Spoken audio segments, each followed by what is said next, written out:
This is Jan Mazzotti at the Global New Energy Summit in Colorado Springs at the Broadmoor Hotel. Right now, we've got Eric Drummond, a partner in the Energy and Natural Resources Clean Technology Practice Groups at Patton and Boggs. And Eric, throughout the day, we have heard so much conversation around so many different kinds of energy and technologies and the whole conversation about a national agenda, if you will.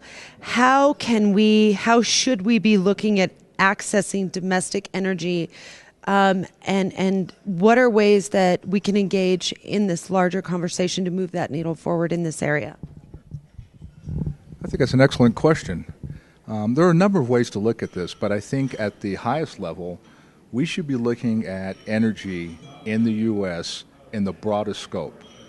I'm an energy lawyer that tends to look at projects more along the lines of supporting a number of different kinds of industry segments and sectors, so that we'll let them work out the best of their technology in the marketplace, but to make sure that we support renewable and intermittent energy or novel, unconventional sources of energy in a way that gives them the kinds of historic support they need in order for innovators in the U.S. to be able to promote domestic resources of energy.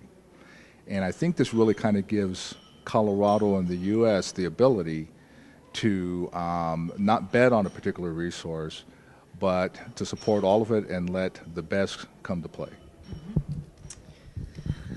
Well, and Eric, that's such an interesting thing because we've talked to businesses as well as Canadian government. We've talked and seen businesses from all over the country as well as other countries today, and many of these places have a true energy policy, if you will, or at least a framework for an energy policy. And we seem far away from an energy policy here in the United States. And I know we've tried for close to 40 years or many decades at least to get one. What do you see? What's coming down the pipe in terms of energy policy for the United States? And what will that do for both large as well as small up-and-coming organizations in the energy business? Well, I see two things. While historically we've seen much of the work in terms of energy policy occur in the states, and so we continue to have that. Colorado tends to be a leader in the new energy economy types of policy in the sense that we have one of the best renewable portfolio standards of any of the 50 states. And I think it's probably between Colorado and California.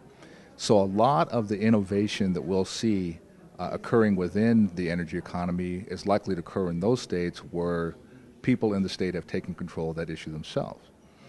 But there's a certain aspect in which you have larger national and international players operating in the U.S. in which a federal national policy would be very efficient and very supportive. And that's where we've dropped the ball. I think we came pretty close with an energy bill, and while we can all discuss the merits and demerits of many of the provisions and terms and conditions in it, we needed something that set the stage on a national framework, that set a floor on policy, and then we could always come back and tweak it. And so we'll need that eventually because many of the competing countries in the world have national policy. And if they're larger countries, they may have individual states or regions, much like the U.S., but they'll have some sort of national strategy and national policy because they understand how important it is to be able to compete for customers that are in 200 different countries across the globe. Well, and Eric, I know you're busy and we've got lots of things to continue here at the Global New Energy Summit, but we've talked a lot about competitiveness here in the U.S. versus those other big players, the Chinas, the Indias, the Canadas, throughout the day, Mexico, some of the Latin players, Brazil, and things like that. We've heard a lot about that throughout the day. How, in your opinion, can the U.S. and our allies remain competitive in this global economy, and how do we get out front in some of these areas around the new energy developments and innovations? Well, I think we should promote and assist people in the U.S. to do what we do best, and that is we're innovators, we're entrepreneurs, We're collaborative. We can work at things at a very deep and high scope, and we're rarely daunted by significant, complex issues.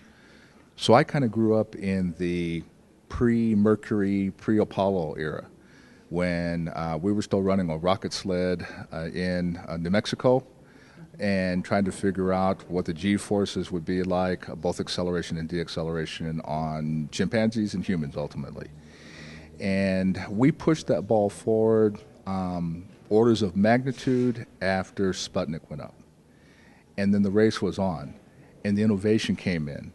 And people that thought they might go into business got PhDs in physics because we thought that's what we needed to do. Well, I think that's where we are now in the second decade of the 21st century.